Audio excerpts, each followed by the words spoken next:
No facis això amb Mart entrant a peixos.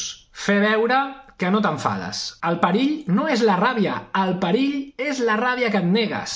Mart és el teu no, el límit, l'instint que et protegeix. Però a peixos s'anestèsia. Aguantes, excuses, calles, empatitzes massa i et converteixes en una esponja emocional. De tant absorbir, t'omples i rebentes. I quan rebentes no és una mica, és fora de lloc, és desmesurat. I sovint amb qui menys ho mereix. La solució és treure Mart del cos abans que et governi des de l'ombra. Mou energia cada dia. Camina, entrena, balla, descarrega't creativament. Escriu el que estàs evitant dir. Toca música, pinta i posa límits amb frases curtes, sense justificar-te. Això no em va bé. Para. Mart a peixos no et demana ser un tros de pa. Et demana honestedat. Si vols estudiar amb nosaltres, tens formació a astrocat.cat.